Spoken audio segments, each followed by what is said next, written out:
ओम श्री परमात्मने नमः. ज्ञानदेवांचा आत्मसंवाद, प्रकरण 5. सच्चिदानंद पदत्रय विवरण. सुख भोगायलाही रास्त. भाग 1. ओवी आहे 44वी. उसातील रस, वीणेतील अबोलनाद, फुलातील सुगंध व पक्वान्नातील गोडी असे 4 दृष्टांत देऊन तो हातचोरी या परमात्मा ज्ञानाचा विषय होत नसला तरी कसा असतो ते ज्ञानदेवाने स्पष्ट केले. आता ज्ञानदेव आपला सिद्धांत सांगतात की तेथे सुखपणा येवो, लाजे आपुले सुख पावो, ते आणिका चाखो सुवो, येईल काही. त्याप्रमाणे सुख आपल्या सुखपणास येण्यास लाजते, मग ते इतरांना कसे अनुभवास येईल. स्वामी स्वरूपानंद याचं अभंग रूपांतर करताना म्हणतात, तैसे हि जे लाजे सुखत्वा येवो न, आपुला आपण घ्याया भोग, आणि कांसी कैसे भोग्य ते होईल, असे जे केवल एकलेची. परमात्मा हा सच्चिदानंद स्वरूप आहे असं श्रुतीनं म्हटलं आहे, पण म्हणून तेथे हे 3 धर्म वेगळेपणे आहेत असं नाही. जो सत आहे तोच चित आहे व तोच आनंदरूप आहे, सुखरूप आहे. अनभिव्यक्त असल्यामुळं तो ज्ञानाचा विषय होऊ शकत नाही. ज्ञानाचा विषय होत नाही म्हणून तो नसतो असं नाही. हे ज्ञानदेवाने उसातील रस, वीणेतील नाद, फुलातील सुगंध व पक्वान्नातील गोडी प्रत्ययाला येण्याआधीच असते असं सांगून आता आपला सिद्धांत सांगतात की परमात्मा सुद्धा सुखरूप आहे, पण तो सुखपणाला येणे, सुखपणा भोगणे, ज्ञानाला विषय होणे शक्य होत नाही. ज्ञानदेव सांगतात की तो स्वतः सुद्धा सुखोपभोग घ्यायला लाजतो, तो दुसऱ्याला त्याचा अनुभव कसा आणून देईल. मनुष्याला ज्ञान इंद्रियांच्या साह्यानं होतं. उसाच्या रसाची गोडी जिव्हेला कळते, वीणेचा मधुर नाद श्रोत्रेंद्रियांनी जाणून घेता येतो, अथवा फुलातील सुगंध घ्राणेंद्रियांना कळतो. पण परमात्म्याच्या बाबतीत पंचज्ञानेंद्रिये त्याचे ज्ञान करून देण्याच्या बाबतीत कुचकामाची ठरतात, कारण ज्ञान करून घ्यायचे म्हणजे तेथे द्वैत आले.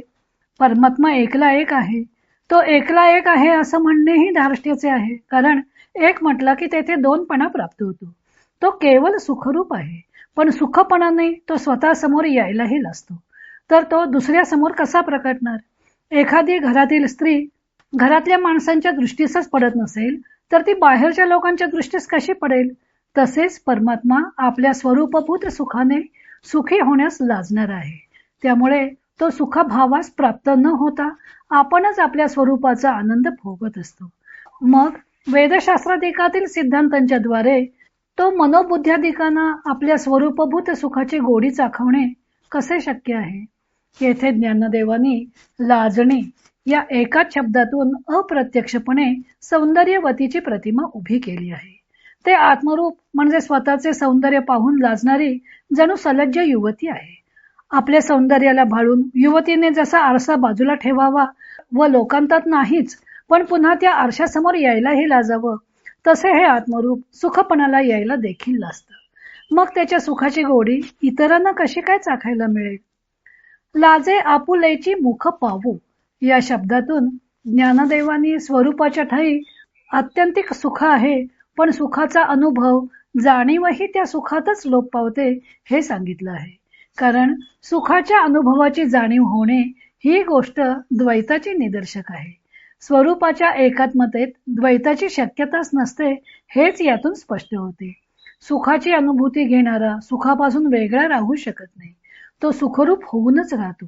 म्हणून भगवंताने आश्चर्यवत पश्यति कश्चिदेनम, आश्चर्यवत वदति तथैव चान्यः, आश्चर्यवत चैव मन्यः शृणोति, श्रुत्वाप्येनं वेदन चैव कश्चित, असं याचं गीतेत वर्णन केलं आहे. त्याचे वर्णन करून सांगता येत नाही. एकूण या सुखमात्राचे सुख इतरांना चाकता येण्याजोगे नाही. हा सुखमात्र परमात्मा अव्यक्तातून व्यक्तात यायलाच लाजत असतो. त्याचे ते आनंदरूप एकपण अव्यक्ताच्या कुशीतच नांदत असते. ते सुखमात्र सुखपणाला येण्यास लाजत असते, म्हणून ते इतरांना अनुभवता येणे अशक्य असते. ही गोष्ट पुढे ज्ञानदेव आणखी काही दृष्टांतांनी स्पष्ट करत आहेत. तो भाग आपण उद्या पाहू.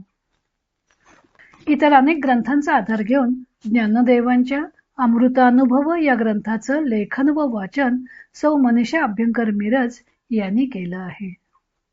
हरिओम तत्सत.